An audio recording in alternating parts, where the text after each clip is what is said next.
is born, there's a struggle that is fought, to be welcomed, to be cared for, to be at home.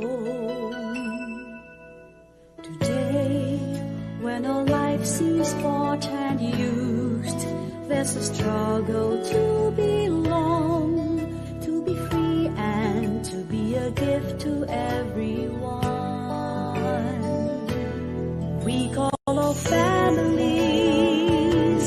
rise up and raise your hands as one. Come show the world the love that binds all God's children into one. We call all families, share the treasure that's in your hands. What can save us now?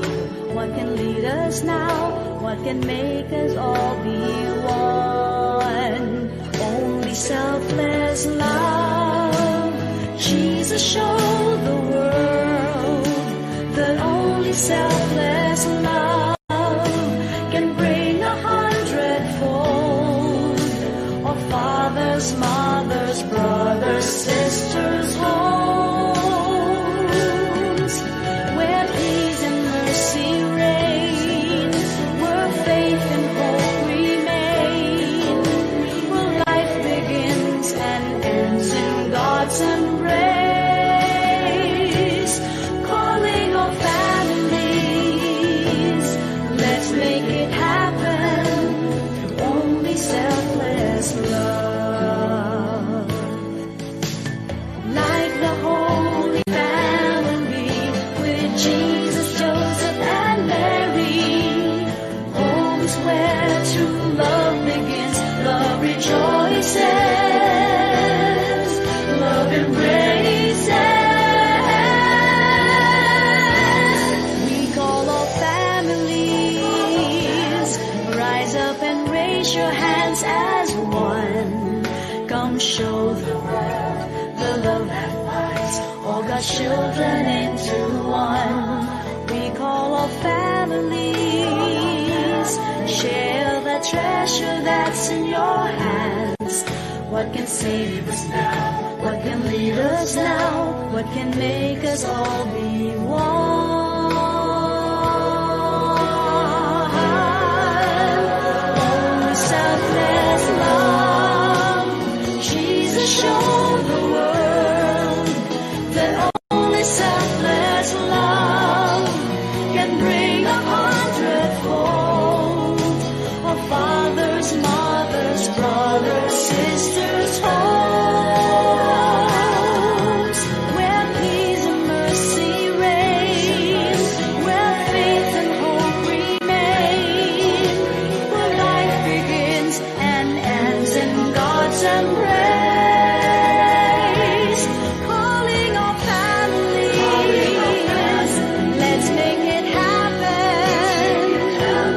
Calling all families, let's make it happen through only selfless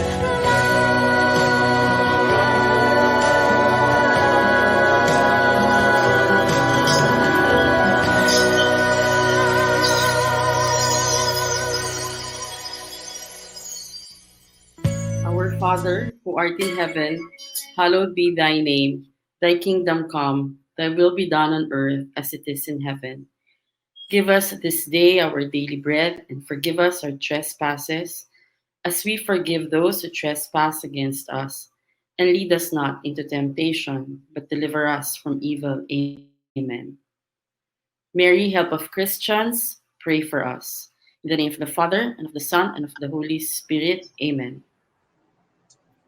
Good morning, everybody. Welcome to Chalk Talk Online. Chalk Talk Online is a teacher training program that Don Bosco Press provides its client schools. But this time, we're going beyond teacher training. This time, we're going to give you a parenting session as the emergence of home-based schooling is happening these days. It is now very important. The parenting skills should be also be advanced. No, it should also be addressed because this is the a very important factor in the educational progress of a child. So that's why Chalk Talk Online, in partnership with the Love Institute, brings to you today communicating and coaching. I'm sure you're going to learn a lot from today's session. So let us start the ball rolling. May I now call in the Executive Director of Don Bosco Press Incorporated to welcome you all and to introduce our keynote speakers for today. Let us now call in and welcome Brother Carmelo Martinez, Salesian of Don Bosco. Thank you, Ma'am Reg. Good morning to our dear participants to this SalesianaBooks Chalk Talk online series in partnership with the Love Institute. We thank Ms. Maribel Junicio and her son Dav for their continued support and collaboration. We started this series with the topic on creating and strengthening connections at home and in the family 2 weeks ago. And now, on our second session, we shall be discussing communication and coaching. With the feedback coming from our participants and the demand to have the recorded copy of the previous sessions, I guess many parents and schools are beginning to feel the need not only to prepare students for the coming school year, but their parents and guardians as well. These past few days, many parents have already started to have a glimpse of having to support their children's learning at home, with some schools opening their bridging programs or review programs prior to the start of the new school year. I think that this session will again be a very useful and effective means of reaching out to parents and assisting them in making sure that relationships and connections at home are fostered and supported, especially at this time when things could easily become difficult. Thank you very much for choosing to spend your morning with us. We hope that you will be enriched by the input of our speakers and by the discussion and the Q&A that will follow. We are also happy to announce that all the previous sessions of this series, which is in partnership with the Love Institute, plus the other series that we offer, the Google for Education series, the Christ Evangelization and Faith series, and the UPOU Remote Teaching and Learning series, are now uploaded in our YouTube channel. We hope that this would be useful for you and your school and colleagues, especially at this time of preparation for the opening of a new school year in the new normal. Once again, thank you very much and welcome to the second installment of the Love Institute series on communication and coaching. Pagpalain po tayo ng poong may kapal. Masaya po kami dito sa Don Bosco Press na makasama kayong lahat sa umagang ito. It is also my honor to introduce to you our speakers this morning. Miss Maribel Season Junicio, or Miss Maribel, has been a relationship and parenting expert for the past 20 years. And together with her husband, Dr. Alan Junicio, she has been helping couples prepare for marriage. She is a graduate of the Family Ministry course of the Loyola School of Theology of the Ateneo de Manila University, and she is also a certified Imago therapist of the Imago Relationship International, New York. She has also authored several books on love, marriage, and relationships, two of which have been published by Don Bosco Press, Teen Crush and Thinking of Marriage. We are lucky that our speaker is joined this morning by her son, who has also been part of the Love Institute since he's been a kid. We have Mr. David Junicio, or Dav, a graduate of AB Communication from the Ateneo de Manila University and currently the external moderator of Miriam College's Mini Theater Club. He has been active in the performing arts as theater practitioner and vocalist and guitarist of an acoustic band. Friends, let us welcome our speakers this morning, Ma'am Maribel and Dav. Yeah, so hello. Sorry for the technical difficulties. So as Brother Melo mentioned, this is part 2.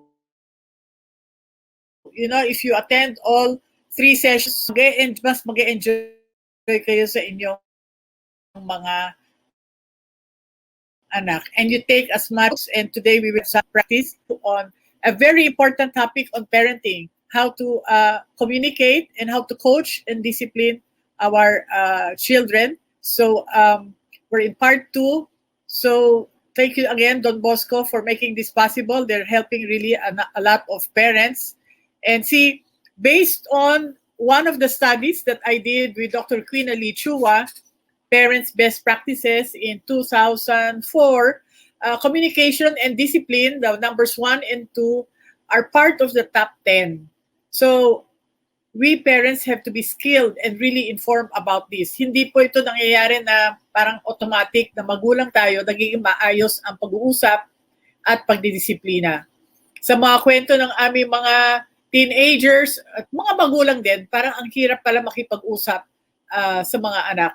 So we encourage you, see, even the public school study we did in 2007, discipline is a very crucial part to be able to raise responsible, confident, and reliable children. So this is a third study we did, Growing Up Wired in 2011 that was published in 2013. So there's so much to learn, parents, so that we can enjoy parenting, the same energy you do with your career, if you're working or anything that you enjoy. We have to give utmost information here. So maybe you can write down what are your discipline concerns with your children. Ito po yung madalas binabanggit ng mga magulang. Yan, yung computer, laging ginagamit. Pero ngayon, ang problema, paano ko alam nag-aaral yung anak ko at hindi lang computer? Kasi marami na ngayon online ang pag-aaral.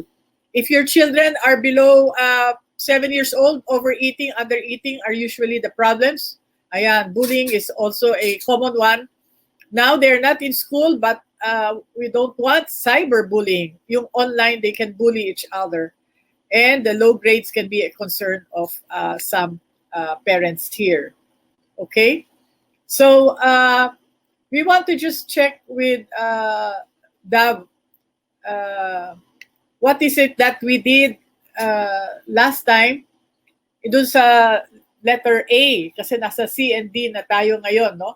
Sa letter A, what is it that we discussed, Dav? So we're in letter C and D today. But last week, or the last time we met each other, we had A, attention building, and B, building self-worth of the child. So in attention giving, we highlighted the importance of having a one-on-one time with your kids, or going out on one-on-one date with each of your kids.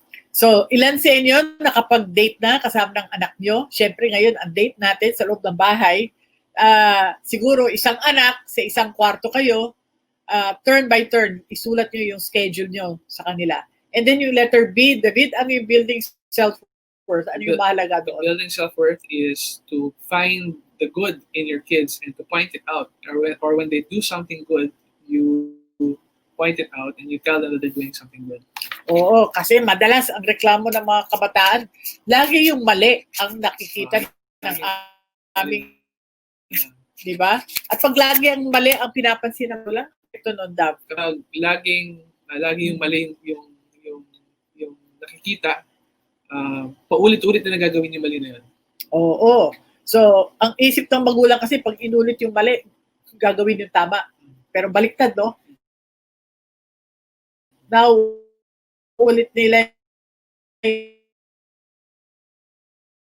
yung mali kasi yun ang nabanggit nyo. Pero kung ibagay ang natin, karugtong to. So lahat na to, A, B, C, D, are all interconnected. You have to be a regular basis and joyfully so that the relationship with the children will really be very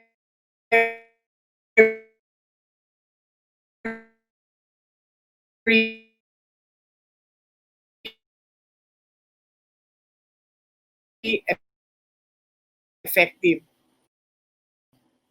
Okay. So before we head on to the rest of the talk, So I made a song. I made a song a couple of years ago. For Parenting talks. the parenting talks talaga, and it's called Nothing Like Family. So I'll sing it for you today. So listen to me. So listen to the lyrics, so that you can learn. You might be able to learn something here.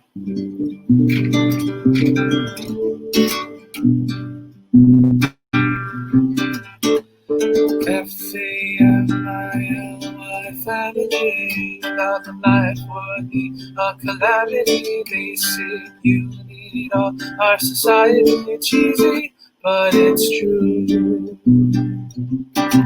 There ain't nothing like coming home on a weekday night, tired from the world of work and deadlines of trying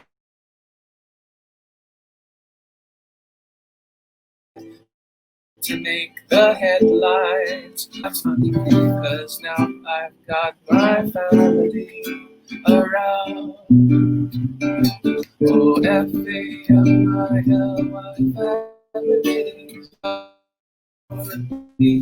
Calamity, they say you live up our society. It's easy, but it's true.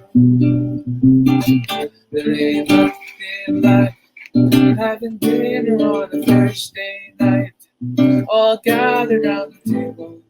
Are people who are totally able to understand you all the time. That's why I love my family a lot. Hello, we're back. Hello, we're back. So I don't know if we changed room to get another signal, but Yes, this is the difficulty lang when the internet speed is not reliable. We were more fortunate last time. So, so I don't know if you got the song, but it was called Nothing Like Family. We'll try to put out the and the emphasis of that song that emphasis- David made for us. yeah. The emphasis is for us to listen to our children and to really make a connection, so that even on weekday nights or Thursday nights when they come when kids come home to have dinner, you can make a connection with them talaga. All right. So let's Dav help me get the slides here now so that we can there play. Play the Okay. slides. So that was the song. See, in the song of David, when I've got my hurts and worries, I can. I can always go and tell these stories to people who understand. My family accepts me unconditionally for who I am. So now we will teach you how to be an understanding parent. There, diba? Dav, So communicating is speaking in a friendly tone. So a lot of the messages that come out from us from parents are usually we might usually have a very difficult tone or a very harsh. harsh tone. So it's important to have a friendly tone because it's not just what you say; it's also how you say it. Okay. So, meron kami kakwento si David when you were only about, I think, 5 years old, Dav. And if you have this book, Helping Our Children Do Well in School, it's on page 48. And So- this is a true story that happened. Yes, Dav. Sige. So this is as verbatim as we can try to make it. So basically, one day I said, "Mom, I don't like to go to school anymore." I was 5 years old then. Okay, so yung naisip ko, David doesn't like to go to school. Eh si David, ang hilig-hilig pa naman sa school. Love na love niya talagang school. Bakit kaya ayaw niya mag-school? Gusto ko sanang sabihin, hindi pwede, basta pasok ka. Or sabi ko, why? Somebody fought you? So yung mga naisip ko. Pero dahil natuto na ako dito sa parenting technique, listen. And listen is repeat in your own words first what the child said. So ano yung sinabi mo, David? Mom, I don't like to go to school anymore. So, Dav, narinig ko ba na ayaw mo pumasok sa school? You don't like to go to school today? Yes, Mom, I don't like to wear these black protective shoes. I'm the only one who wears this kind. I like to wear rubber shoes in school just like my classmates. Ay, naku. Sapatos pala yung problema niya. I would never have guessed it right that his shoes, kasi corrective shoes siya dati, maliit siya. Leather shoes. Siya lang pala ang may leather shoes sa school at lahat ng mga ibang bata ay puro mga rubber shoes. So buti na lang nakinig ako at yun ang maganda. Pag nakinig tayo, we repeat in our own words what they said, they will tell us more. So ngayon ako yung may problema. Naku, paano ba yan? Sinabi ng doktor, kailangan isuot lagi yung leather shoes. Yung asawa kong doktor, sabi ko, tatawan ko kaya, pero wala akong oras, nag-aantay si David ang sagot. So best effort, naku mga mommies and daddies, best effort when our children ask. So ang sinabi ko na lang kay David, Dab, pwedeng mag-rubber shoes ka ngayon going to school, pero later after school when you get home, can you wear the leather shoes again? Yes, that's okay, Mom. I'll go to school now. Where are my rubber shoes? Thanks, Mom. Bye. Okay. So I gave David a choice to wear the shoes, the rubber shoes for school, but the leather shoes when he is in the house. Buong araw niya yan suot yung leather shoes. Meron pa kang leather shoes na pang-corrective sa gabi din. So, okay lang naman siguro yung break. At kung tingnan natin ngayon, naayos din naman yung problema sa paa ni David. Even if he was on a break for a while. So, that is the example of listening. And we have more examples here now. We have a script. And when we listen, yan ang sasabihin natin. What I hear you saying is, or ito ba ang sinabi mo, Dab? So, pag nagsalita tayo ng ganun, walang dagdag at walang bawas. So, we have to really try to pick up the keywords that our child said. So, ngayon, may example tayo dito. Sige, Dab, pakibasa. Ay, sorry. So, we will give you several cases para ma-practice tayo. So this is the same example as a while ago. This is the leather pala. So ito yung leather. Sige, Dab, you can read it para they just know. I don't want to go to school. I will stay home. I'm the only one wearing leather shoes in school. My classmates are wearing rubber shoes. I don't want to go to school. Okay.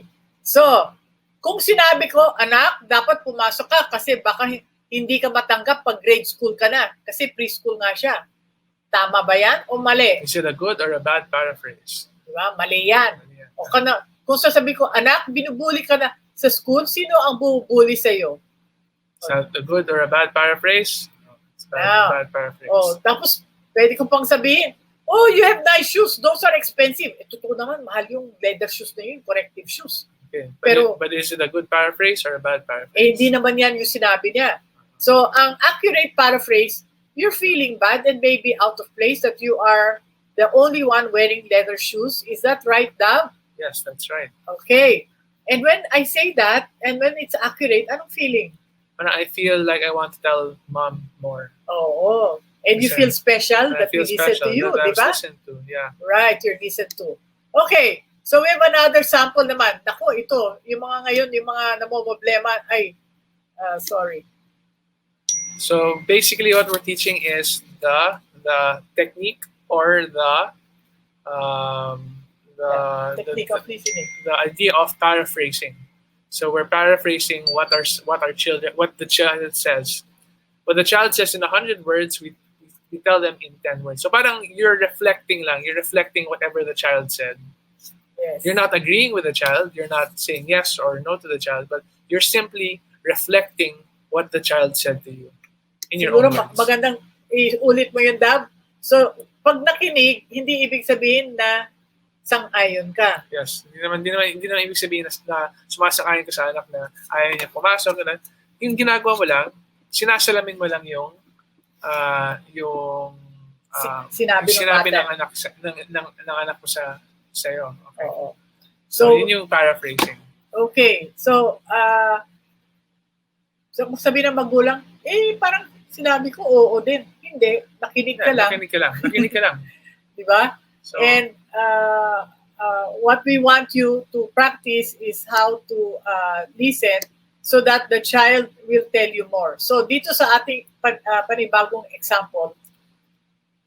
So we're going to try to practice paraphrasing here. So in this example, the child says, I don't want to study. I want to play computer. I will study later lang. I need to rest.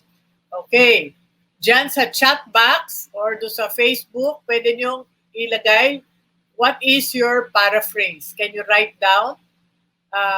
Di ba? We said start with the phrase, did I hear you say tak tak tak? Or ito ba ang sinasabi mo? Tak, tak, tak. Walang dagdag, walang bawas. Walang dagdag, walang bawas. Nire-reflect mo lang ang sinabi ng anak mo sa'yo. Sinasalamin mo lang. Walang sermon. Naku, ang mga magulang sanay kaagad na mag-sermon. Baka ganito, kung ganito ang mga sinulat nyo, basahin niyo daw. So, good or bad paraphrase. Anak, dapat mag-aral ka. Wala kang kikitain sa computer. Sayang ang tuition na binabayad natin sa school. Good or bad paraphrase ba yan? Bad yan, sigurado. Maraming magulang, yan ang iniisip nila kaagad, no? Mamaya na kayo sumagot. Makinig muna. Ito, pangalawa. Anak, sige na, mag-aral ka. Dadalhin kita sa Jollibee mamaya. Naku, nagsuhol pa si nanay at si tatay. Nagsuhol pa. Mali rin yan. Okay, bad paraphrase yan. Oo. So, third example. Anak, pinapahirapan ka ba ni teacher? Gusto mo bang isumbong ko siya? Nako, nasangkot pa si teacher. Walang ginagawa si teacher. But the accurate paraphrase is, I do not want to study. So ito, sasabihin ng child, I do not want to study. I want to play computer games. Later, I will study. I need to rest. So the accurate paraphrase of this would be, okay. Ay, yun. With the sample case, where's that one? Oh, so the accurate paraphrase is, anak, ayaw mong mag-aral ngayon? Gusto mo mag-computer muna? At gusto mo magpahinga? Yan ba yung sinabi mo, anak? So mas mahalaga din, yan ba ang sinabi mo, anak? So that way, pwede siyang mag-reply na yes. Ngayon, kung sabi ng anak, ma'am, hindi yan ang sinabi ko, mag-aaral naman ako, pero mamaya na ako mag-aaral pagkatapos na maglaro ng computer kasi kailangan ko magpahinga. So mga magulang, okay lang magpahinga anak. Tapos siguro, pwede niyong sabihin, mamaya makikita natin, lagyan natin ng oras, pero makinig muna tayo. Okay? Ngayon, yung pagsalita, if we will talk now, and you want to say your piece with the same case, how will you talk? We will show you first the wrong way of talking. Ano yung wrong way of talking, Dab? Ang ginagamit nila? Ginagamit ang you message. You message, katulad dito. So ito, so yung response, minsan, yung response natin, response sa mga magulang sa anak nila, parang ganito. Ano ba? Mag-aral ka, walang laro-laro. Ang mahal-mahal pa naman ng tuition mo, tapos sinasayang mo, hala, pumasok ka na bago kita paluin. Yes. So kung ganyan ang sasabihin ng magulang sa anak, yan, Tagalog. Sa English, tingnan natin para makita natin yung you. Basahin mo nga, Dab, sa English. What the F? You should be studying. You shouldn't be playing. You are wasting the money we spent on your tuition. You had better go and study now before I spank you. So, ilang beses yung you? Sinabi, no? 4 na beses. Pero may sinasabi yung you. We are unconsciously and unintentionally putting down our child. And if we put you down, what is the effect, Dab? Wala na. I don't want to say anything anymore. Oh, hindi na yan magkakwento sa'yo. Shut down na.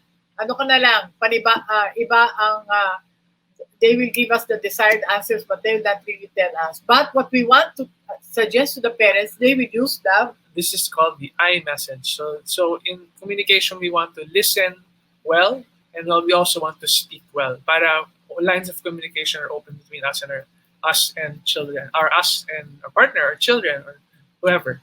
So, ang I message dito ay, there are 4 parts. Yung pinakauna ay, I feel blank. So, state the feeling. There are 4 main feelings. There's mad, sad, glad, and afraid. Okay? So, minsan magkahalo yan. Minsan parang yung jealousy. Jealousy. Ay sad and afraid. Oo. Diba? So, pwedeng magkahalo yan. At bawat damdamin, bakit ka sad na jealous? Sa pagka-jealous, may sagot yun. Bakit ka mad? Kasi baka palitan ako ng friend ko, may panibago na siyang friend. Diba? So, listening is crucial. And then, the when? So, I feel blank when, describe the circumstances. We're on point number 2. Describe the circumstances.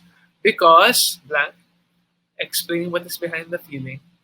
And lastly, I wish or suggest blank, request for behavior change. Okay. So you can make a request. But see, ito, talk nicely and talk with respect. Napaka-importante sa bata may respeto. Yung tono natin, yung pananalita. And if you will use this iMessage formula, it will be respectful and you can express yourself properly. So, ito yung sagot natin sa kanina. Okay, ito na yung complete iMessage na sagot natin to the child. I get worried when you play first before studying because you might play for so long that you won't get to finish your homework. Then you won't get the honors that you said you wanted. If I let you play now for 20 minutes, can you finish your homework? And then you can play again. Okay. So, magandang pamaraan. Maganda rin yung iMessage kasi yung tono natin, automatic. Parang kausap natin yung ating kaibigan. But you are setting boundaries also. So, if I let you play now for 20 minutes, so give something. That's offering a choice. Can you finish your homework? Then you can play again maybe for another 10 minutes or 20 minutes. Okay? Kasi may mga bata, pag hindi pa handa, bigyan natin ng alternative. Okay, for this sake, we have another case, a second case, para ma-practicean tayo. Okay. Yung the child wants to play with friends. Diba? Okay, so kung sasabihin ng anak niyo, ayokong ayusin ang kwarto ko, I hate this COVID, I hate this lockdown, I want to go out with my friends. Siguro, narinig nyo na yan sa mga anak niyo, no? Na lalo na ngayon, bumalik tayo sa pagka-ECQ, no? MECQ. So, ano na naman, pakisulat dyan sa chat box, ano yung sinabi ng bata? What is the listening line, the effective listening line? Please write it down. And we will show you now if you said, this is a good or bad paraphrase. So tell us if this is a good or bad paraphrase. You should be happy we have a home. Is that good or bad? siyempre, bad yan. Paraphrase. Diba? Okay. Paano ko sabihin to? Yung second point, yung second item dyan. Anak, pasensya na, di bale. Pupunta tayo ng Jollibee pag GCQ na. Mahilig ka sa Jollibee itong nanay na to. Or pangatlo, imbis na dumaing, maghugas ka na ng pinggan, please fix your room also. So Okay. are these good or bad paraphrases? They are All bad bad. paraphrases. Pag ganyan ang sagot natin sa ating anak, anong mangyayari, David? Parang wala, parang magsha-shutdown sila kasi parang hindi mo sila pinakinggan. Hindi mo sila pinakinggan, di ba? Pero ang accurate paraphrase is, can you try, David? Ano yung accurate paraphrase nito? Anak, sinasabi mo ba na ayaw mong ayusin yung kwarto mo at talagang na-hit mo talaga ang COVID? At sinasabi mo bang gusto mo ba lumabas kasama mga kaibigan mo? Yes, Daddy! Gusto kong lumabas. Ikaw ngayon yung tatay, ako yung anak. Di napakinggan ako. Wow! Pakikinig si Daddy sa akin. Gusto ko pa magkwento sa kanya. Kung ganon ang accurate paraphrase rather than the negative paraphrase. And you know, parents, many of our cases of mga depressed children, mga suicidal, ang reklamo nila, ang magulang hindi marunong makinig. May sinasabi si tatay o nanay, or mother and father are talking, but they are negative lines. So we have to avoid the negative lines and we should paraphrase and listen to them accurately. So ito yung accurate paraphrase. So what you're saying is you hate this COVID and lockdown and you want to play with your friends. Is that right? So ito ay accurate paraphrase. Parang sinummarize mo lang yung sinabi ng anak mo. And if the paraphrase is accurate, if the paraphrase is accurate, your child will want to speak to you more. Okay. And you know, our experience, as young as 5 or 6 years old, there are children already complaining. I had pa nga an 8-year-old in counseling. Sabi niya sa mami niya, can you bring me to a therapist? Alam niya, no? Tapos pagdating niya doon sa office ko, kwento lang siya ng kwento. Pero nabanggit din niya na hindi nakikinig kasi yung nanay. At yung tatay ay napaka-busy. So, magbabayad pa para merong may makinig sa bata. Yun ang nangyayari sa marami ngayon, that they want to go to a therapist. And because we are trained to listen, but see, that's what we want you to do. Parents need to be trained to listen. Kung hindi, dadalhin nyo pa sa therapist. Pag lumala pa, psychiatrist, ako, napakamahal nito at pwede nating iwasan. That's why we're very appreciative of Don Bosco doing this, because the parents are the frontliners. Naku, tayo ang first base. Hindi pwede ang school. Kasi talagang hinahanap ng magulang ang pakikinig ng mga magulang so that they will tell us more. Okay. So, doon sa example na to, ito yung You message. Ito yung you message. So, you message, laging parang ginajudge mo yung anak mo. Okay, tapos laging it's about him or her. Laging you. So, ito. Speaker says you message. You should be thankful and happy that we are alive. You should feel lucky we have food to eat. You are just thinking of yourself. You better fix your room. You are so lazy. O, di ba? Di puro negative. Ang gagawin ng bata, siguro ayusin yung kwarto, pero padabog. Tapos magagalit pa yung magulang na nagdadabog yung anak kasi hindi siya pinakinggan at hinusgahan pa siya. So, avoid that and rather use the iMessage. So here's the sample iMessage for the situation. I feel sad when you don't help me with the housework because Papa and Mama are tired doing work from home and we need your help. Maybe you can do your chores, then I can let you go on Facebook for an hour with my phone so you can chat with your friends. Is that okay? Is that okay? Di ba? Will you accept that, Dad? If you're the So may child? negotiation dito. Yes. Hindi lang siya dahil sinabi ng magulang gagawin niya. But may parang negotiation din between the child and the parent. So ito, you're giving in to both the parent and the child. So win-win situation. Win-win Yun ang gusto situation. natin. Kasi ang magulang, marami dyan, diktador. Sila, basta ako yung magulang, ako yung masusunod. We have to stop being a dictator parent, and rather we should, later on we will explain the different kinds of parenting, and in a while Ace will play the video because we'll move on now to the topic of discipline. So that is the listening part. So ito, basahin lang natin sa Tagalog. So nalulungkot ako pagka hindi mo ako tinutulungan sa pag-ayos ng bahay. Kasi pagod din kami ni Papa dahil sa dami ng work from home na pinapagawa ng office. Baka naman pwedeng tulungan mo muna ako, tapos pwede kong ipahiram sa iyo yung cellphone ko ng 1 oras para makapag-Facebook ka sa mga kaibigan mo. Siguro sabi ng bata, wow!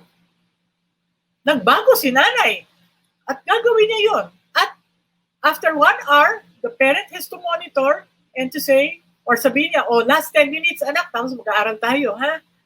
So, chances are the child will cooperate and be able to do what he or she is supposed to do because we were respectfully talking to them, we gave an option, and we listened. So, napaka-importante ito lahat na mga sangkap na to. So, that was letter C. We will go now to letter D. And we will play a video. Ace will be able to play the video. I'm Dr. Ari Brown, and I've got some great discipline tips to share with you today. Many methods work, and different ones work for different situations. The key is to be consistent, follow through once you've set up those rules and limits, show respect, and remain calm. Remember, you are your child's role model, and he's watching you to see how you react when you're angry or frustrated. So here are the 4 tips. Tip number 1, teach natural consequences. It is much more meaningful for a child to see what happens when he makes a bad choice, in a safe way, of course, than to choose a punishment that has absolutely nothing to do with the poor behavior. So for instance, if your toddler throws her spaghetti at the wall, she is telling you she is done eating and should be excused from the table. Next time, she'll remember to eat dinner and not play with her food.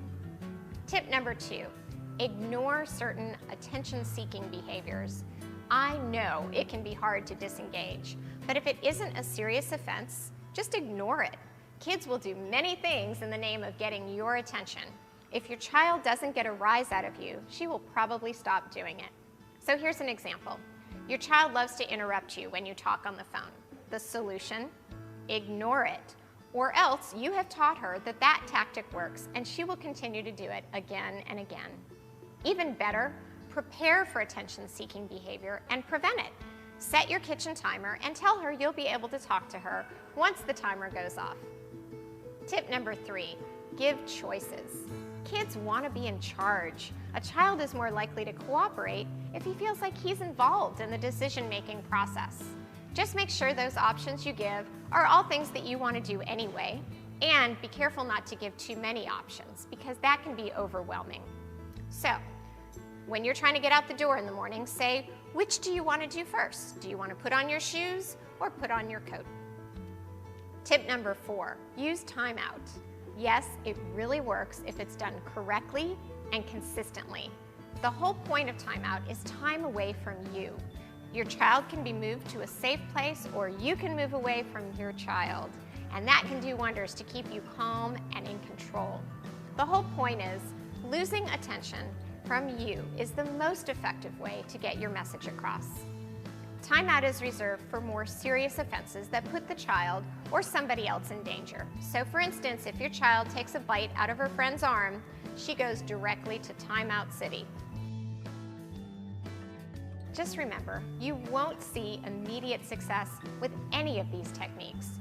Your child will test you 20 times to be sure you really meant what you said, or be sure he can't get away with things on your watch. Be patient and be consistent, and you will see results. Okay. Ayan, sinabi ni Dr. Ari Brown. Pwede niyang tingnan yan sa YouTube at panoorin niyo, marami siyang mga videos din dyan. 20 times your children will test you. So if you will try using this today, hindi naman kaagad mangyayari yan. But you have to trust the process. Pag nakita nila that you are consistent in implementing the guidelines and the rules, then they'll say, oh, mom and pop mean business. Did you get that with us, Dab, noon? Diba? Yeah. What happened when you were in grade 4 when because with Dab, si Dab, alam mo, honor student to lagi. Pero ano yung we had to help you work on? So I had to work on remembering to bring things to school. Like nalilimutan ko yung I would forget my books, yung mga notebook ko, nalilimutan ko Yung ID. Sa bag, yung ID, mga project, ganun. I would always forget them at home, leave them at home. At yung madalas mong nakalimutan na dinadala ko naman lagi ay yung uniform. So yung naman, one day, meron kaming intramurals at dapat dala namin yung uniform namin sa school. So yung ginawa ko, Friday yun eh. So ginawa ko, I called mom at home. I said, Mom, can you bring my PE uniform? And before that, lagi naman dinadala ni mom yung mga gamit ko. Oh, taga-salon na nanay. Taga-salon. Yan ang tawag ni Dr. Hanier Karandang. Kasi, syempre, ayoko mababa ang grade niya. Eh, mo-honor siya. So, taga-salon si mom nun. Pero before that, nag-usap na kami ni mom tsaka ni pop. Sabi na, Dab, you can't bring your things to school anymore. You have to be responsible for your own things. Tapos, we went through a checklist. Gumamit kami ng they helped me by giving me a checklist, by giving me a list of things to bring to school. So that is the role of the parent. When you say discipline, it doesn't mean papaluin si David pag nakalimutan or sisigawan pag nakalimutan ang gamit. But to guide and teach our children how to go about like that area, remember things. Kasi it's equally important to remember these things. Kasi nagkakaroon ng minus din syempre sa grade. So we sat down with David and said, starting today, we cannot anymore bring anything to school. And you will have to prepare. So we taught him and guided him, but just like other kids, they still will forget. So that Friday, that one Friday na ni-intramurals kami na naiwan ko yung uniform ko. I called mom, sabi ko, Mom, you have my uniform. Sabi niya, no, we can't anymore.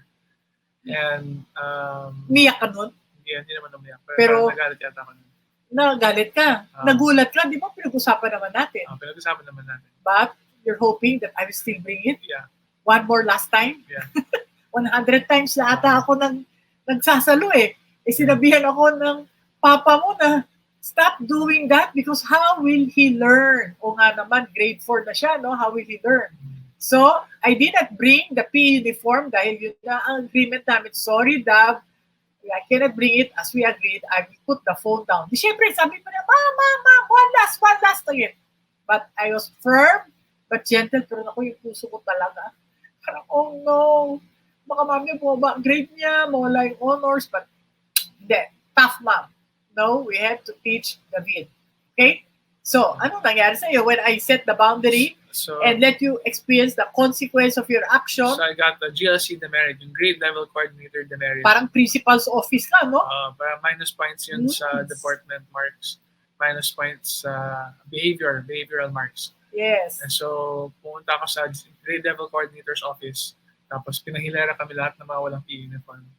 At yun, parang, yung mga kasama ko dun sa linya nun, sa pila nun, yung puro mga bad boys ng batch. Puro bad boys ng batch. So ano pakiramdam mo nakasama mo mga bad boys? I didn't like the feeling.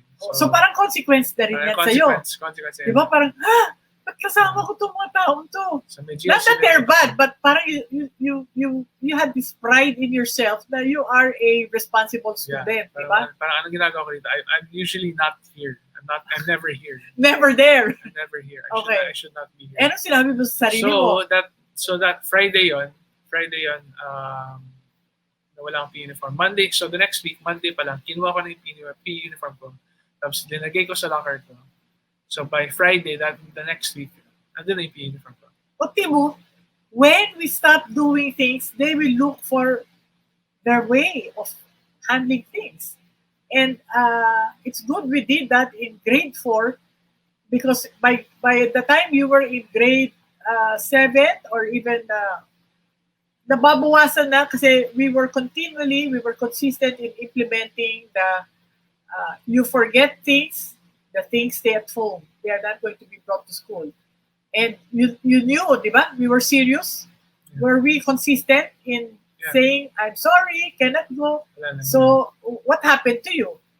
Diba? I became more responsible. You became more responsible. What system worked for you to remember these things? You developed, I guess, your own system. Yeah, parang early on, I would prepare for something like yun. So Monday pa lang, for Friday, to prepare for Friday, Monday pa lang, dala ko na yung PE from sa locker. So, may kakayahan pala. Pero yung nagsalo ako, hindi mo parang sineryoso. Parang inisip ko, baka inisip ko na parang may sasalo naman sa akin. I don't need to be as responsible as I am.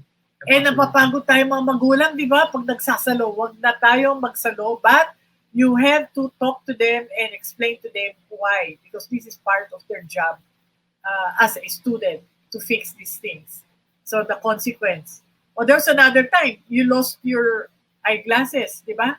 So, ano ang consequence pag nawala ang eyeglasses? What did you do? Ako yung magbayad para sa new set of eyeglasses. Okay. At yung ikaw na yung nagbayad ng new set, syempre nakuha yun sa allowance mo, overtime, di ba? Naghanap ka pa ng trabaho. Anong effect ng consequence versus kung nadigaw ako, namalo, ano kayang epekto sa'yo? Kasi parang Meralco yan eh. Parang, ano yun ka ba? Sisigawan ka ba ng Meralco kung hindi ka magbayad ng kuryente? Tama. Papuluin ka ba ng Meralco kung hindi ka nagbayad ng kuryente? Hindi. Kakat lang yung kuryente. Linya. Diba? That's it. Okay. So with that, so parang ito yung essence ng consequence, ng natural consequence. So the consequence can be natural or logical. Yung natural, yung sabi nga natin, kung kunyari, katulad ikaw, ayaw mong kumain ng breakfast. Noon. Hanggang ngayon, di ka kumakain din ng breakfast.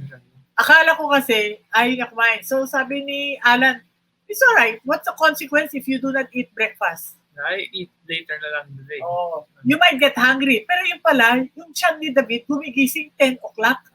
So nagpapabaon siya ng rice meal para sa kanyang recess. 9:30. Oh, yun pala eh. So, it was not a big deal for him. So, there's really no consequence on him not to eat. But kay Rafael, na mahilig kumain ng breakfast yung aming isang anak, pag wala yung breakfast niya, talagang magugutom siya. Diba? So, each child, there are natural consequences and a logical consequence. If you lose your eyeglasses, logically, you have to pay for it. You have to be responsible for it. Kasi, naku, may kwento pa nga si Jika, di ba? Kapatid mo, yung mga ibang magulang, tawag dito, what's the point? Yung ating friend. May mga kaklase daw siya para maging bago yung cellphone. Sinisira talaga ng mga kaklase niya. Mga kaklase niya. So parang kapag gusto nila ng bagong cellphone, sisirain nila yung sariling cellphone nila para it's bad. Oo, tinatapon pa mula sa second floor or third floor. Kasi, ang alam nila, pag nasira ang cellphone nila, sisigawan sila, papagalitan sila ng magulang, tapos, bibili ng bago. O, di sabi nila, okay lang, mapagalitan at anyway, bago ang cellphone. O, so, ano nangyari doon? Hindi natuto itong mga batang to. Nawawala pa rin ang cellphone. And that's why, we say here, there are different, let's see now our slide now, parenting styles. There are, we want to be democratic. Ito yung trabaho natin. We should really guide our children. Ayaw natin yung permissive. Ano ba yung permissive na magulang? So permissive, I believe that I must please my child. Or dapat peaceful lahat. Dapat lahat bigay ko sa anak ko. Naging permissive ba kami? Ikaw naman sa pagkain, we would have been permissive if we kept on bringing your things to school. I was permissive for a while. Parang, ikaw yung nasusunod. Di ba? But if we continue doing that, you can grow up to be spoiled or irresponsible. Di ba? Which, I'm sure parents don't like it that they are spoiled or irresponsible. Yung kabaliktaran naman ng permissive, yung autocratic naman. So autocratic is, I must control my child. Yung autocratic. So there are three types of parenting that we want to point out. One is permissive, which is I need to please my child.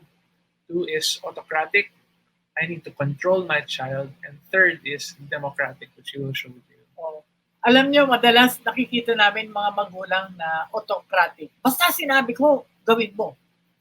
At pag ganyan yung magulang, basta sinabi ko, gawin mo. Wala. Resentment yan. Resentment. At saka hindi na rin siya magkukwento. Sasabihin din ng anak, basta ayoko magsalita. Or baka you might get your kids to follow, but you're missing out on something great. Yung to get to know your child talaga.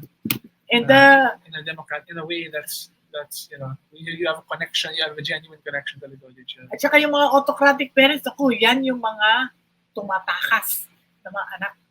Meron nga ako dyan sinabi, tita, I was grounded again for 1 week. Oh, because I went to a party. And why did you ask permission? Because I know already my parents will not allow me to go out. And I wanted to go to that party. But you were grounded for 1 week. It's okay, tita. At least I went to the party. Tumakas kasi siya. Diba? So, hahanap ng paraan, tumaanak ng natin. At lalo na yung takas, naku, nakaka-nervyos. Saan sila pupunta? Or, maaari ngayon, hindi na sila pwede tumakas kasi dito sa ating sitwasyon, ECQ. Pero, they will resent you, they will be upset and angry with you. And you don't like that relationship. Mahirap itong parenting skills pag hindi maganda yung relationship. Sabi natin sa letter A, yung attention, and B, building self-worth. We need to have a positive relationship with our children for this letter C and D to be effective. So for letter D to be effective, we need to set up house rules at home. See, being democratic, you want your children to be cooperative, responsible, self-discipline. Walang policeman. Di pwedeng bad cop, good cop. I disagree with that. We have to talk to them and treat them like adults. So we need house rules, age-appropriate house rules ng grade school kids, different from mga junior high or senior high. And you want to talk to them about these house rules. And lalo na yung mga may teenagers na. What were the house rules yung teenagers kayo? Naalala mo ba yung iba about boyfriend, girlfriend, or about going out? Well, naalala ko lang yung we had 1 hour of TV every day. Okay. 1 hour only TV. At may ano yung consequence pag nagsobra sa 1 hour? So, sa 1 hour. So, kung wari Monday, nag 2 hours kami. The next day, Tuesday, wala na ako na yun. Minus na. Minus na. Okay. May sigaw? May galit? Wala. Wala. Basta consequence. So, if you agree on the house rules and there are, like yan, no? Playing with toys. Naku. Si Gika nun, yung toys, laro siya na laro, tapos niiwan niya kung saan-saan. So, the consequence that she had, we agreed was, I will keep the toys or I will call her.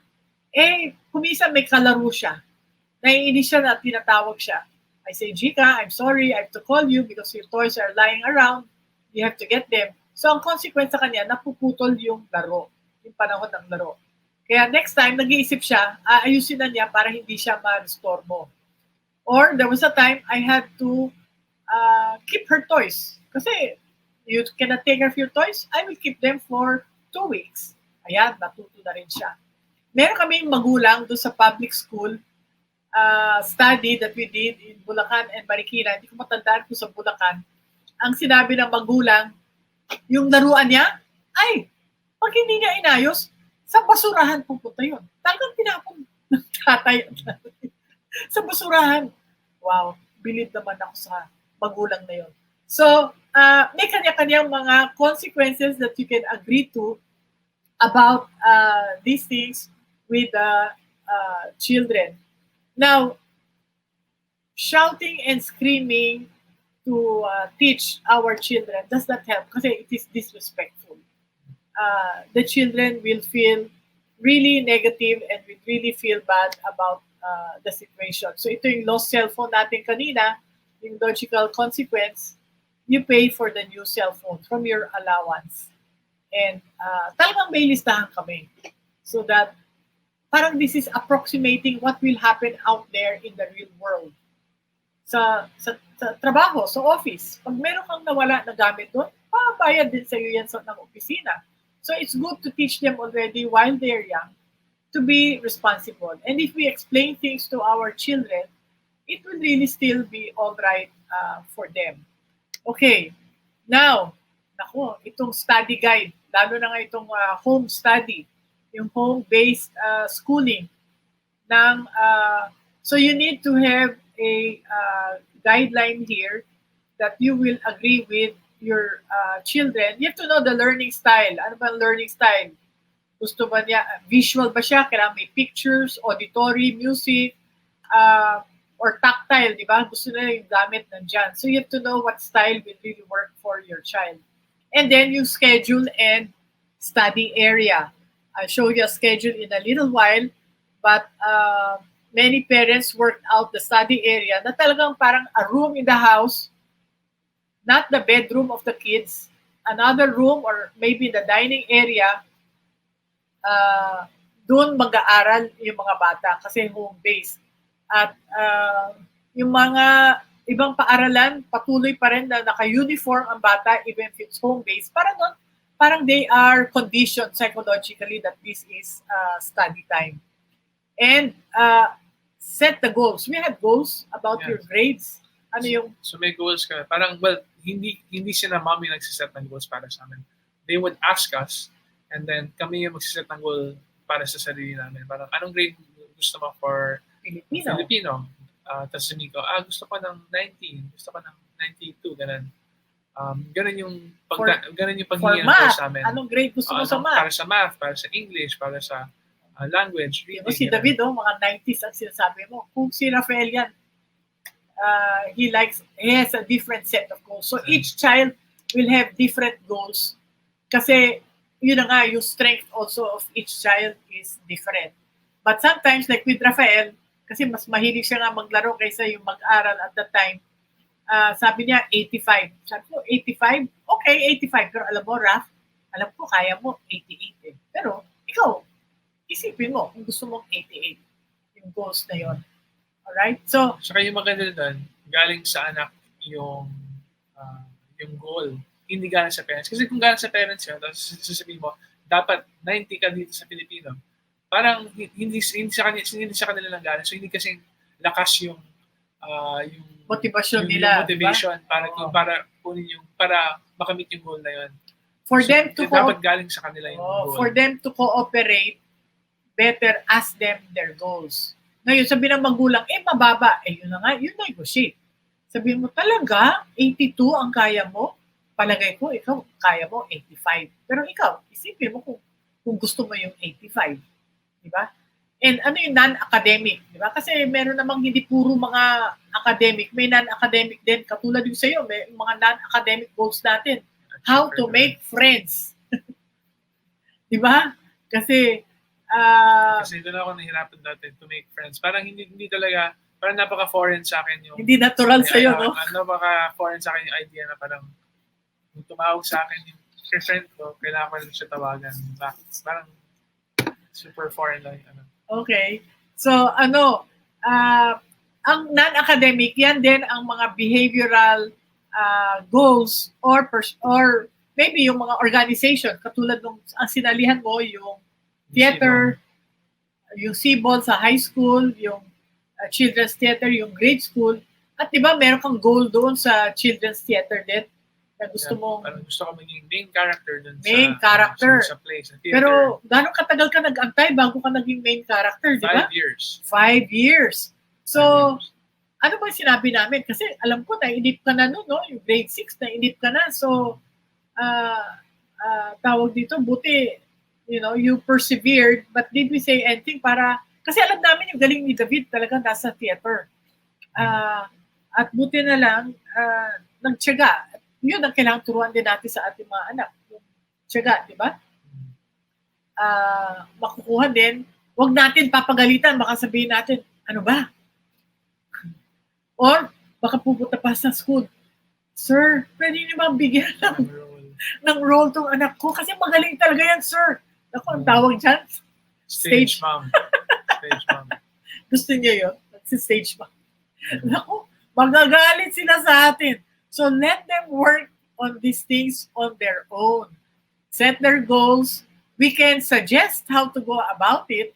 Like yung di ba yung nandun ka sa high school, yung tungkol doon sa tawag dito, gusto mo mag-graduate ng honor sa high school, pero gusto mo rin, sasalihan mo lahat yung theater activities. Sa aming pananaw ni Papa, parang hindi yata pwede, no? So may time nun na napaka-committed ko talaga dun sa org ko nung high school, yung theater org ko ng high school, na very, very heavy ang schedule. Like every day, 4 p.m. to 7 p.m. kami kita-kita. Every day yan. Every day except weekends. Sometimes may kasama Sabado. 4 to 7? 4 to 9 yan, di ba? 4 to 9. So, anong nangyari sa'yo doon? Dahil 9 o'clock or 8 o'clock na uwi mo, di ba? So, paano yung homework? So, wala. Talagang, I would sleep really, really late. As in, minsan hindi pa nga natutulog. Actually, sipag nga ni David. Di mo late na tulog para gawa ng homework. Pero, ano nangyari? Ayun, lagi ako nalilate sa school. Nalilate sa school dahil late ang gising. Yes. Doon. Dahil gusto niya maganda. So, maganda naman yung gusto niya. Kaso lang, pag late ka lagi sa school, ang sabi ng dean, pag kaabot ka ng siyam sa isang taon, siyam na late, ang conduct mo ay magiging D. At pag conduct mo ang D, walang honors. Walang honors. Yung narinig mo yun, Dab. Anong epekto sa'yo? Well, parang teenager ako na, parang I didn't really care. Pero at least, alam ko, na-inform ako na okay ba yung information namin? Okay naman inform. Hindi naman kami nanakot. Sinabi lang, Dab, sabi ni Father RB, 9 lang ang pwede in one school year. So, paano yan? Gusto mong honors o hindi? Kasi yan ang patakaran ng school. Hindi naman kami ang gumawa. Pero kami lang ni Papa nag-research kasi alam namin merong limitasyon. So, those are the limits in life na hindi naman siya papaluin ng school, sisigawan. Ano lang, D ang conduct grade. At pag D, walang honors. Yes. So, ang ginawa mo ay nag-backtrack ako ng contest. Sabi ko, I won't attend some CBOL. Dalawa lang ata yung absent ka no? Or at least, maaga ka umuwi. Yes, maaga ako umuwi. Oo. To focus on studying. At naalala mo, nag-ano pa tayo doon? Sumulat pa, you made a written agreement. I, David, agree to parang not go to Cebu on this day and that day. Oh. So ano yan, 18 years old, 18 years Oh, old 18 years old ka doon. So teenagers, napakahirap. Oo. Mahirap pa talaga yung teenager. Parang ano gusto mong gawin ng teenager? Wala, kapag gusto ng teenager, gusto talaga ng teenager. Hindi naiisip yung mga consequences kuminsan, no? So, yan ang trabaho natin bilang magulang. Huwag tayong manigaw. Bigyan natin sila ng impormasyon. Ano ang magiging epekto nitong mga ginagawa nila? Positive and negative. Maganda naman siya ginagawa sa theater. At naging mahusay na actor. At mahusay na actor to si David hanggang ngayon. So, so parents, you want to work out a schedule with your children. So, a schedule something like this. Lalo na ngayon home-based schooling. Mula't magising sila hanggang matulog. And, with this home-based, I think the parents and the school have to give some allowance kasi everybody is adjusting here. Tawag dito, the children might need breaks from school, online school. It's different kasi mas yung epekto talaga ng online ay iba doon sa face-to-face or meron silang kasamang kaklase. So, but a guideline, and then you talk and listen to them. How come you want to stand up? Or how come I saw you a while ago, you stood up 4 times, going to the bathroom or doing other things. So, what is it that we can do here? So, dear parents, here in our parenting, it is important that we, A again is attention. And B is building the self-worth, so being positive. And if you do A, B, and C, and then you listen regularly and properly, your children will not give you problems. At least that's my experience with them. Very minor yung mga problems that we had with them because when we do A, B, and C regularly, what is the effect? A, B, and C. So parang when A, B, and C are done regularly, when we're given attention, when our self-worth is built, and when we're able to communicate well with children, parang the children feel good about themselves and they have a positive relationship with you. When they have that positive relationship with you, it's easier to follow the house rules. Follow the house rules, to do what is right. Yes, to let them make their own decisions and all that. So. Yeah. Okay. So really, it works, and for parents who might want to have more information, a more thorough one, we have so yan na yung mga lumaki na rin sila. We have the school for parents. We are on our 4th week. Pwede pa kayong humabol, so you'll be able to get 8 videos on the 8 various topics important for parenting. Some of them we're sharing with you here in these seminars. So on August, we will have the caring for the parent that we will be sharing with you, the last part. So with that, thank you so much, and good morning, dear parents. These are Gab and Maribel from the Love Institute. Thank you, Reggie.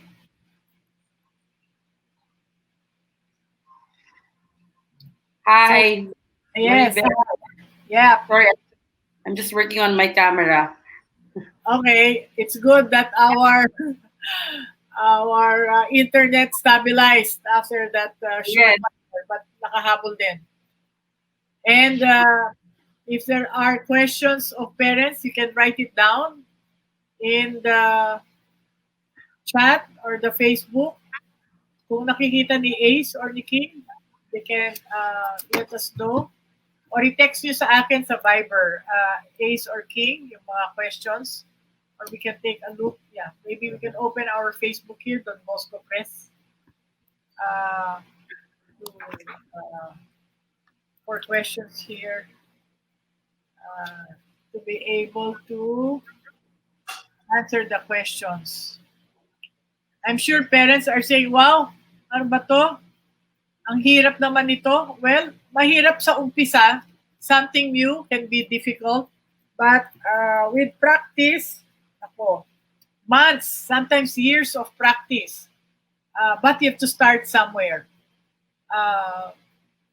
So we have A, B, C, D. Do whatever you're willing to do because all 4 ingredients have to be done really on a regular basis and simultaneously. So you just have to be patient with the process. Many of the parents who really, just work faithfully towards the process eventually get positive remarks. Hi, Yes. thank you. Yes, I'm back. Good. You're back too. Yes, thank you, Miss Maribel. Thank you, Dav.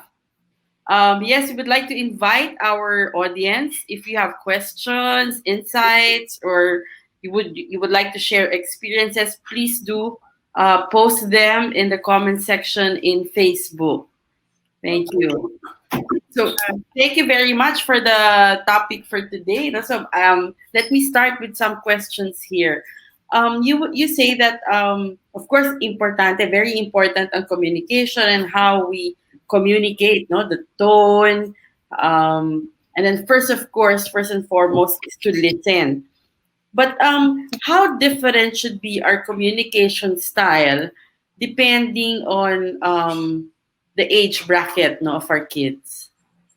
So, syempre, like for example, in a household na you have different children in different age brackets. So, how would you now differ your communication style? The difference of the communication style maybe is in the choice of words. The younger they are, the simpler the words. But the technique will be the same. You need to listen to a 2-year-old. Kunyari, lalo na ang 2-year-old does not like to eat or they cannot even talk but they are banging the plate or throwing their food. If they throw their food, then you can say it looks like you don't like the food or you are not yet hungry. And then you wait. I had to do that before with one of them. They will reply to you in a non-verbal way, maybe the younger they are. So even for non-verbals also, not just the verbal. So language is the difference, but the techniques are the same. The younger they are, you implement this, the better for all of you actually. So how is it, for example, you have a teenager who is, who wants to be, syempre there comes a point wherein there's a stage in the teenager that they don't want to talk, they're just by themselves. So how can you now reach out naman to this group age? Ang teenager, many times actually they talk less. It's not, but I know there are some parents, sabi nga nila, Maribel, 100% discount ako sa teenager. Ibig sabihin, wala nang story. Pag 100% ang discount nyo, chances are you did not listen to them when they were young, or you did not spend time, or you're a negative parent. Yung ABC, baka poor. We did not make time, we were negative, and we did not listen or talk properly. That's why this is our consequence as a parent. If we did not do the 3, then we are shut out. Okay? Now, if you are shut out, you have to really learn these skills. That's why in the school for parents, marami kaming parents with teenagers. Naku, sana noon pa namin na aral to, dami pa lang namin mali. But we told them you can start and try it anytime. Start to spend time. Siyempre, hindi na pwedeng once a weekday. Ano yung ginagawa sa teenager? How to make time with the teenager, Dab? So yung ginagawa niya naman dati, recently ko lang nalaman, relatively recently ko lang nalaman, when I was a teenager, sila yung nag-drive para sa amin. Sila yung nagmamaneho para sa amin. And yung mga friends ko at the back, and while I was telling stories to my friends,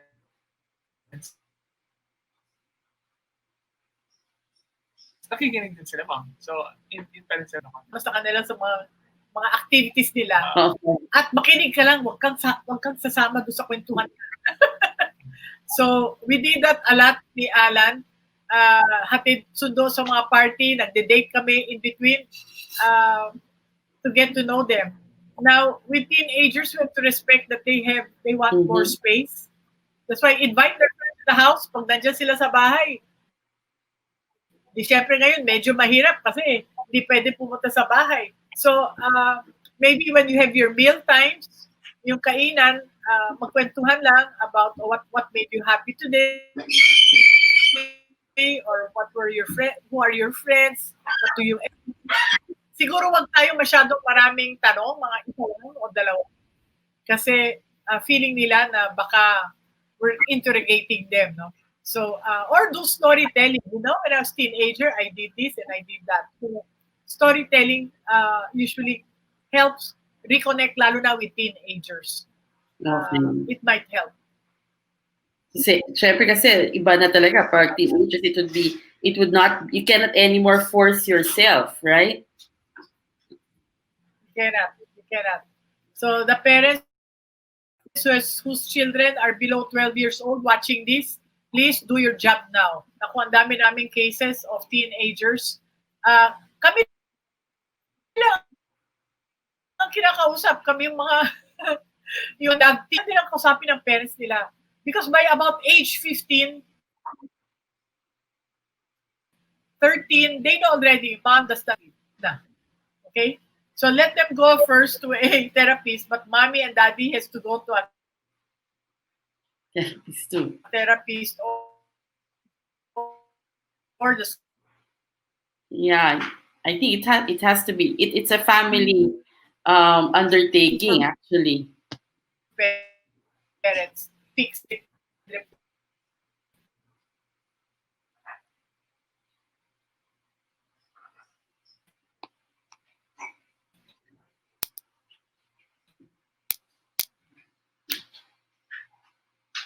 Have to be serious. Family pride. Sure to problema mo, ano? Bakit di mo sinabi problema yan? Oh, did we answer that question? Oh, merong nanonood daw from Calauan District. Wow. Raymond, welcome. May tanong po kayo? Kita namin dito sa Facebook. We opened also the... Yes, yeah. And there's a... We have here okay? We have here a comment.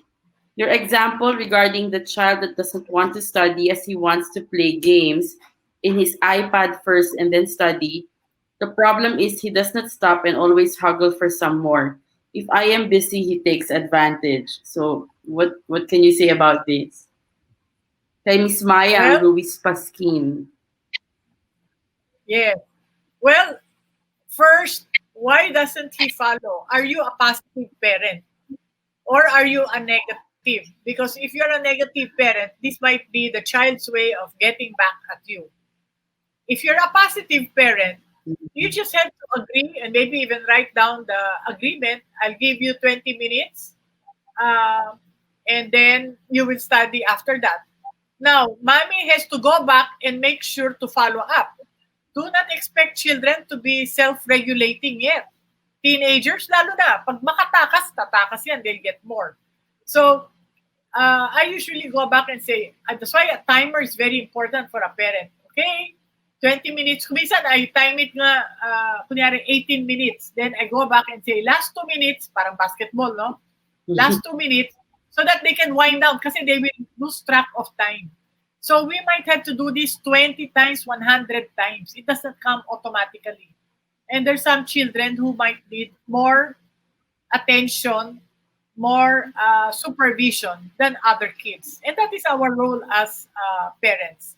But you want to ask yourself as a parent, are you doing A, B, and C regularly? Have you been doing it? Kasi if not, may kulang, you have to repair that and work on it for it to become a style or a system where agreements are immediately followed. Okay? Yeah. For example, sometimes, like we were saying, are you we have to examine ourselves. Are you a negative parent? And for example, from examining yourself, that's what would come out. So how do you now know? How do you now, as a parent, have the technique to catch yourself from saying these negative things, and catching yourself giving out that negative tone or that sarcastic tone? If you can, you give your children permission. So we gave our children permission to say, if mom is negative or talking in a tone that's not nice, then they say the tone, parang ganon. We agree, one word, we will agree already, the tone, or, I remember there was a time, kasi we parents really can be confusing in the eyes of our children. So, we were in the car, I was driving and going down our road with Jika and David. And then I was so angry with them for, I don't know, maybe they were late or something. So I was so angry driving. And then I saw my neighbor walking. I opened my window and said, "Hi, Marisa." Nagkwentuhan kami ni Marisa for a while. Tapos sabi ni Jika, "Ma'am, I thought you're angry. How come with Tita Marisa, you're not angry anymore?" Di ba? So, parang gusto pakalitan pero nakakatawangan naman, no? Parang, can we check ourselves? And we have to really, that's why if you not check ourselves as a family member, video yourself at home and take a look as to how you get feedback if you have a hidden camera at home. If not, attend the school for parents so that we get to really do things differently. Because you could have been brought up by your own parents who are negative, and therefore that has to be unloaded. And saying, "I will not be like my mom," is not enough many times. We need also, we call them the intrapersonal journey or seminars to help us unload all the irritants and resentments we receive from our parents. Kasi it's so easy for us to pass that on to our children. Yeah, I was listening earlier when you were doing this technique of paraphrasing, right? So you were using the phrase, "Did I hear you say?" When then I came to realize sometimes you say it, "Did I hear you say?" But the tone is very different. Like, "Did I hear you say?" So that already comes across as a very negative tone, right? The tone makes a difference. Right, yeah. So, yung sinabi mo ba? Di ba? Wala na. It's not going to be effective. But did I hear you say that you want an increase in your allowance? Is that correct? You want an increase in allowance? Eh, wala. Yung parents sasabihin, anong increase? They don't even listen. They immediately respond or react. It's not even a response. It's a reaction. So parents, It's a reaction. sabihin siguro, I don't have all the time for this response and listening. Well, I'll tell the parents, you don't make time, this is going to backfire on you when they are in their teens or sometimes young adults. I have college graduates. Wala, they don't like to work, they don't like to do anything. This is their way of getting back at their parents. Meron pa nga dyan, isa, binitin yung magulang hanggang third year college. Tapos nag-stop na siya. Sabi niya, "Tita, that's my revenge." Di ba? So, Yeah. not only that, you're missing out on an interaction with your son or daughter, which is really there for you. But I guess kasi kulang sa training. That's why it's hard because kulang sa training. But that's why we are providing information. Don Bosco is helping. We just have to really practice. Mm-hmm. That's true. Practice. And that's a very good point that you said. You are not responding, you are reacting. So I think that's a very good way to check yourself. Am I reacting or am I responding? Yes, that's a good check. That's correct. Mm-hmm. That's correct. And also you made the point earlier that respect, no? Respect is a very important factor in terms of having very a healthy communication with our children. Maybe I'd like to address this question to Dav. In what way did you feel that you are respected, no, when you are talked to by your parents? In what way do you feel that, yeah, I am being listened to, I am respected. Yeah, exactly. Actually, it's exactly the experience of being listened to that makes me feel respected. They don't give any judgments. They don't give any they don't say ay hindi pangit yan, ay hindi yan maganda. They just listen. And I'm actually we're kind of spoiled in that way in the sense that both my parents are trained to listen. They're trained counselors. So talagang when it comes to listening, I know that they listen talaga, and I have a high have a high standard for friends who can listen, or friends who for listening.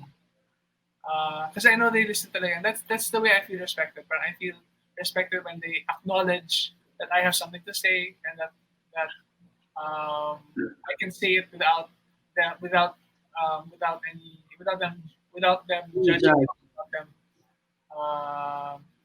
saying anything about it. It's just they listening, and that's how I feel respected.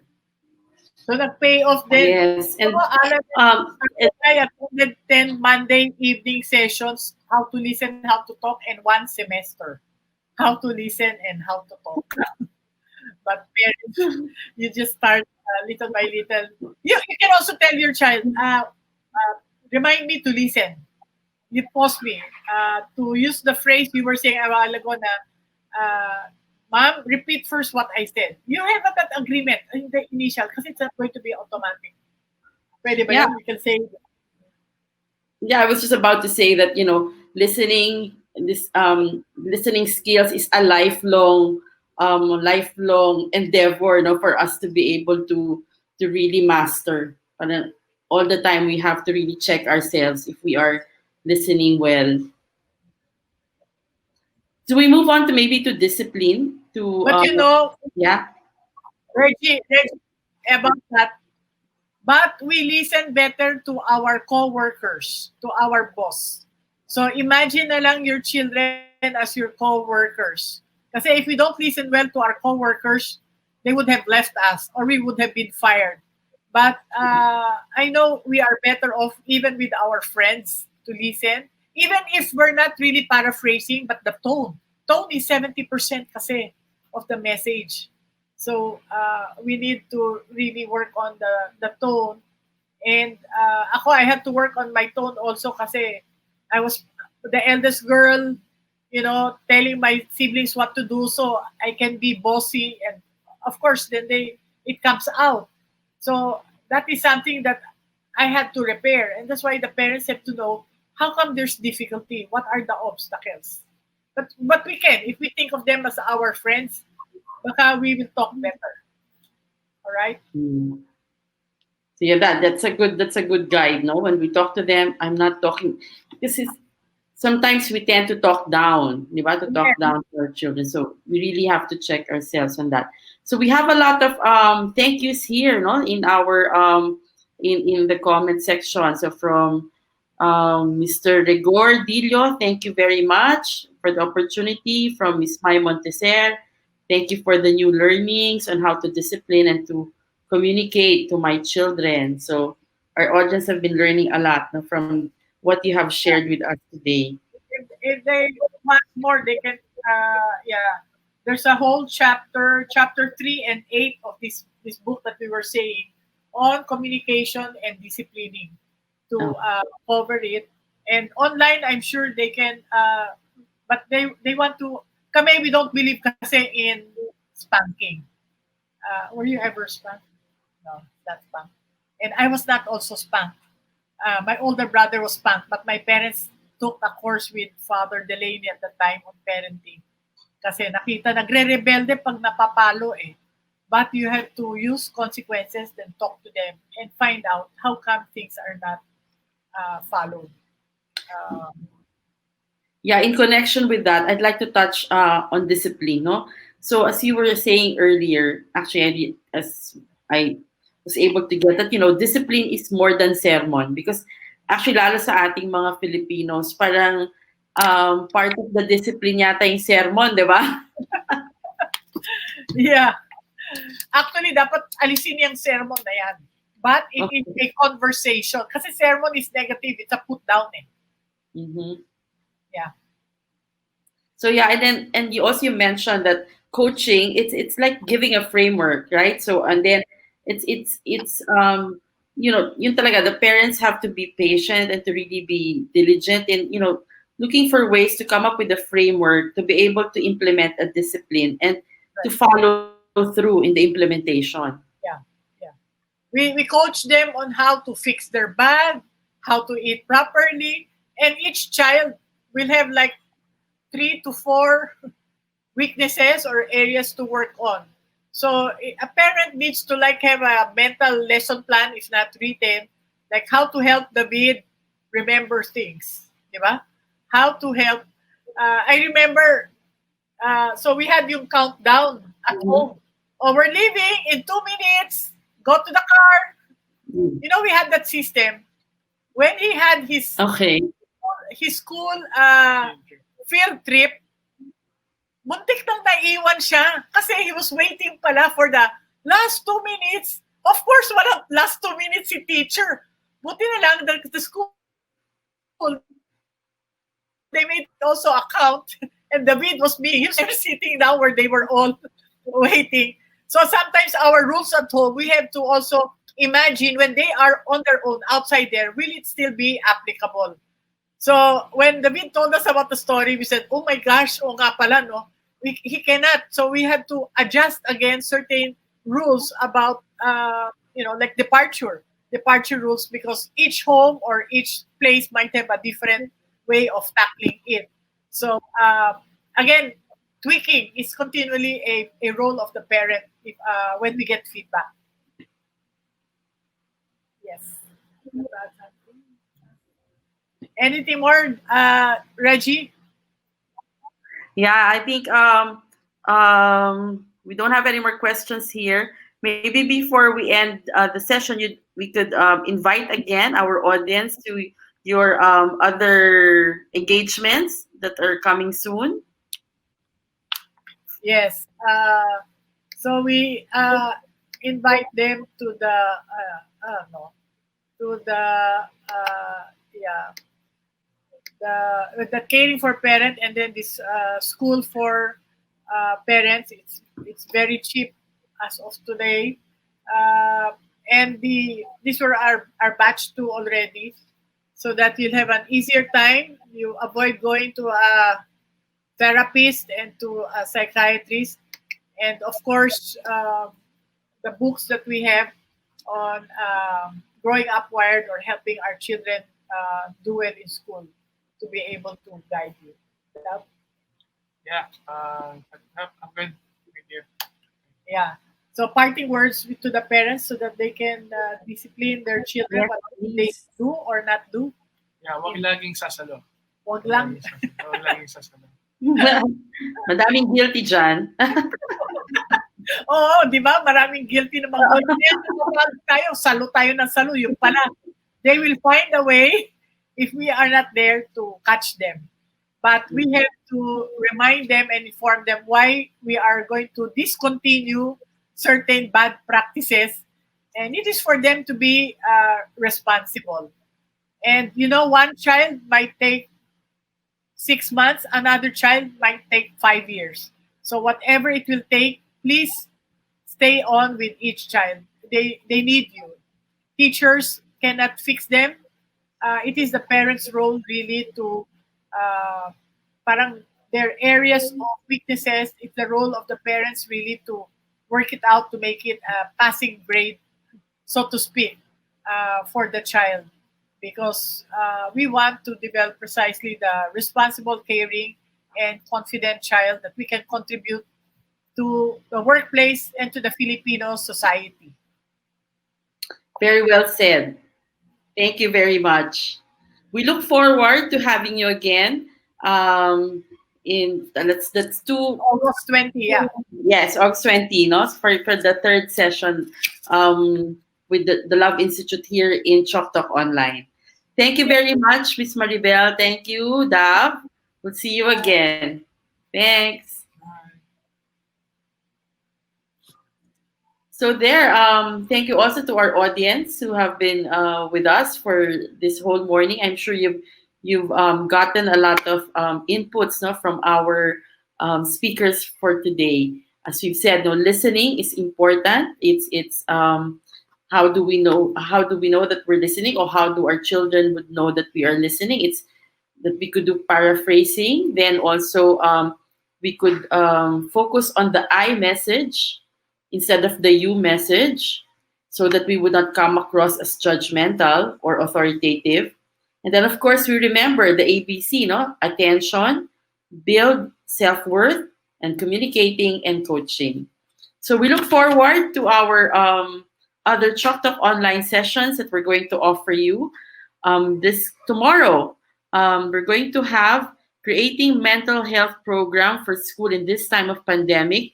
This is in partnership with the Psychological Association of the Philippines. So that will be 10 o'clock again tomorrow morning. And then again on Saturday, we're going to have the first episode, no, with curriculum design in the new normal. So this is the topic is review of curriculum theories and development within the context of online learning. And then on August 12, we'll have the last installment of our series with UPOU, UP Open University Remote Teaching and Learning Series. The topic is Quality Assurance in Remote Teaching and Learning. So we look forward to having you again to our upcoming Chalk Talk online sessions. Thank you very much, everybody, and we'll see you tomorrow. We have one tomorrow. Thank you. Have a good day. Bye.